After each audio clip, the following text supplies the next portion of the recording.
we know at the moment that Stephen Bradley is actually in advanced talks with Lincoln City, so it could be a case that it's not definite that he's going to go, but there is talks ongoing and they are escalating. So if he was to go, Glenn Cronin and Stephen McPhail seem like likely that they're going to go ahead with him if that is the case. But what are your thoughts initially on him going there if it is to happen?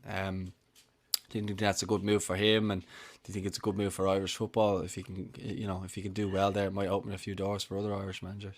Yeah, it's a tough one, Paul, because I know there was. I mean, was reading Independent. I think it was Dan McDonald today, Yeah, doing the figures, and I mean, Lincoln have a far bigger budget, even though they finished 17th in League One. I don't know what it says about Irish football because Shamrock Rovers are our biggest club, and they have been, and he was comparing the figures, the budgets, the wage bill, the number of staff, and it's a bit mind blowing for a club. With all due respects to Lincoln City, I think Dan said the last time they were in the second tier was in the 1960s. And so, and I can see, I mean, I imagine Stephen, he's still a young man and a young manager. He probably has ambitions to manage at a higher level. And even if Lincoln aren't a higher level, I appreciate if you do well at Lincoln, you can get a bigger job in the Championship or even in the Premier League, which I imagine he has ambitions to manage there. So I can see why it's attractive from that perspective. But then I look at Shamrock Rovers and they're our champions. He's been champions. They're going to be playing in the Champions League. And now actually it's pretty certain they're going to be seeded in the Champions League, which is absolutely huge. And that's a massive, massive deal for Rovers because that greatly increases their chances of group stage football. We can go into that later if you want. But the opportunities that presents, but as we've talked before, we don't really have a football industry in this country. And if our biggest club by far is significantly smaller than a team like Lincoln City, who's, as we said, 17th in League One, and reality, a bit of a yo-yo club between League One and League Two. It wasn't that long ago that they were actually out of the Football League completely. So what does it say? In some ways, it's a compliment to the league that he's actually been recognised, that he's actually done well. He's won our last two titles. But and I suppose if you look at it the other way, we lose players to League One. Georgie Kelly scored for Rotherham at the weekend. Chidozie Ogbene went over. He's now at Rotherham as well. Rowan Curtis at Portsmouth. I mean, so we are losing our better players to League One or possibly higher, but certainly. So yeah, I don't know what it says about. Maybe it's a bit of a wake-up call that certainly those figures were a bit of a wake-up call to me.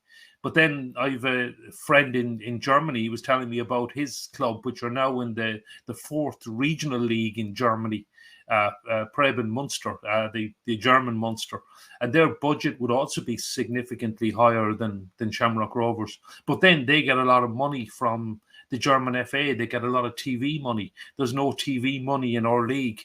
There's very little prize money in our league. So that can make a huge difference.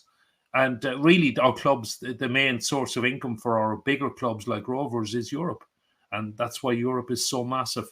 But, I mean, Stephen Bradley could be preparing with Lincoln City in League One pre-season instead of playing in the Champions League or managing a side in the Champions League. But it does, to me, look like if he's offered the job, he'll take it. That's what it looks like anyway. Yeah, I think it's. I think at the end of the day, I think it comes down to money. The salary that he would be on would be very I was going to say lucrative.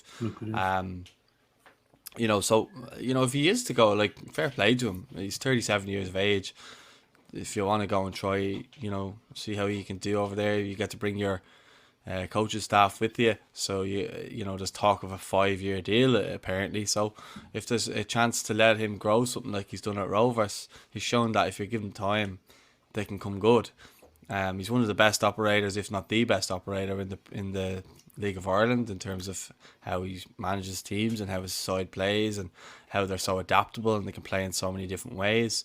So I think I said last year he's definitely the best manager in the League of Ireland, and the way they went on that run, that unbeaten run, I think they beat their own unbeaten run if I'm not corrected, and yeah, they Shamrock Rovers, he's built a brilliant side there where they're expected to go and win everything every single season, and I think he's kind of put that pressure and expectancy on himself as well. And I think he's handled things quite well. I think he's took everything in his stride, albeit the first few years didn't go too well for him.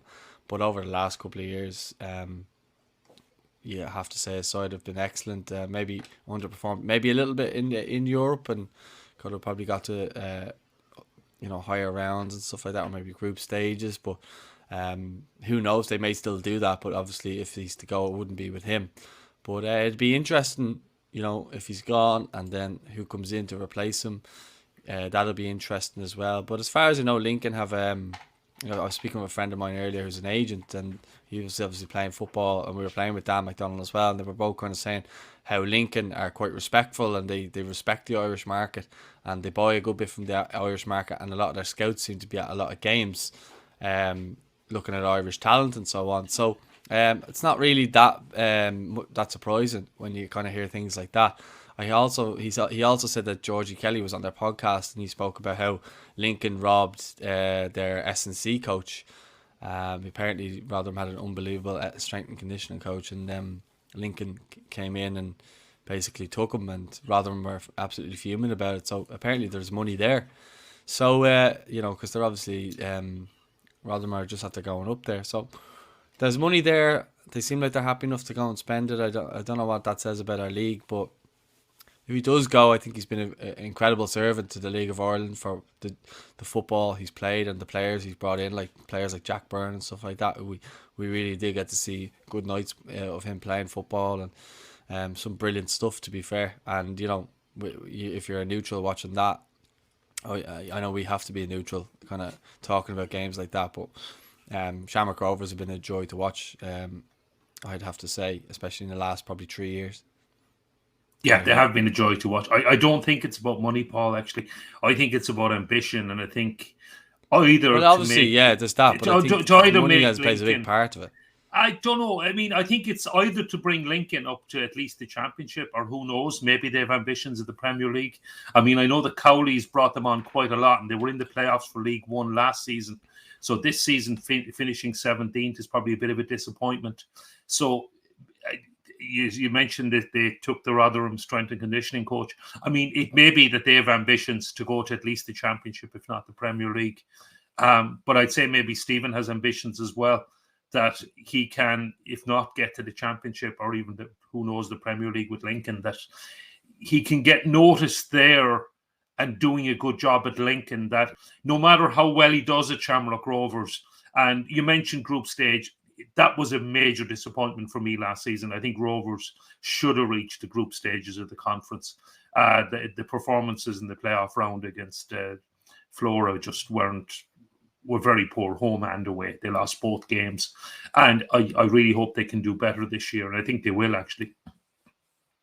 But I think no matter how well he does at Rovers, I think if he makes an impact at Lincoln, he's already in England and clubs will see that. And I mean, Lincoln can come up against teams in the League Cup, the FA Cup, etc., in the higher level. And if he can't reach his ambitions with Lincoln, and who knows, maybe he can, then he could certainly get noticed by other clubs. But it's an interesting one.